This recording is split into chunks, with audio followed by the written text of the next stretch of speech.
হ্যাঁ, তারা এক মঞ্চে। অভিনয়শিল্পী ও সঙ্গীতশিল্পী তাহসান এবং মিথিলা। তারা একসময় জনপ্রিয় তারকা দম্পতি ছিলেন, একসঙ্গে বহু কাজও করেছেন। কিন্তু ২০১৭ সালে তাদের আনুষ্ঠানিক বিচ্ছেদ হয়।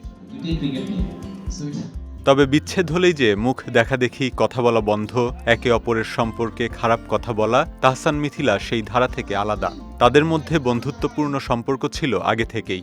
সেটাই যেন আরও একবার প্রমাণ করলেন তারা। বিচ্ছেদের পর একসঙ্গে দ্বিতীয়বার দেখা গেল তাদের। অনেকদিন পর স্ক্রিন শেয়ার করেছি একসাথে। সেটা মানে শুধু যে তাহসানের সাথে সেটা না, মনোজের সাথে অনেকদিন পরে কাজ করেছি, অর্ষার সাথে এই প্রথম স্ক্রিন শেয়ার করেছি। তো গুণী অভিনেতাদের সাথে, শিল্পীদের সাথে কাজ করতে তো ভালো লাগে।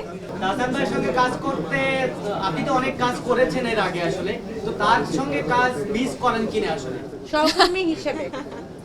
আমি ওভারঅল কাজ করাটাই, আমি এত কম কাজ করি যে আমি কাজ করাটাই মিস করি। সম্প্রতি তাহসান মিথিলা ওটিটি প্ল্যাটফর্ম চরকির জন্য একটি ওয়েব সিরিজে কাজ করেছেন। এটির নাম বাজি। নির্মাণ করেছেন আরিফুর রহমান। ঈদে স্ট্রিমিং হবে এটির। সে উপলক্ষে ১১ জুন রাজধানীর গুলশানের একটি ক্লাবে অনুষ্ঠিত হয় সংবাদ সম্মেলন। অতিথি মঞ্চে দেখা গেছে তাহসান ও মিথিলাকে। একটা সময় প্রেমে পড়ে যায় অভিনয়ের, এই জন্য একটা বিরতি নেই ২ বছরের, যে আমার একটু অভিনয় নিয়ে পড়াশোনা করা দরকার, তারপরে আবার অভিনয় ফেরা উচিত। সেই কাজটাই করেছি এবং এই কারণে এই কাজটা খুবই আমার জন্য ক্রুশাল, কারণ ২ বছরের বিরতির পর আবার আমাকে দেখবে। ওয়েব সিরিজটির ট্রেলারের একদম শেষেও তাদেরকে দেখা গেছে মুখোমুখি। As much as I hate you, thank you. বাজির মধ্য দিয়ে প্রথমবারের মতো ওটিটি প্ল্যাটফর্মে অভিষেক ঘটেছে তাহসানের।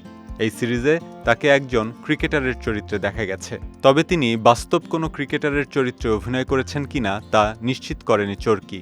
কিন্তু জানা গেছে ক্রিকেটে বাজি এবং বাজির প্রভাব ঘিরেই গড়ে উঠেছে বাজির গল্প।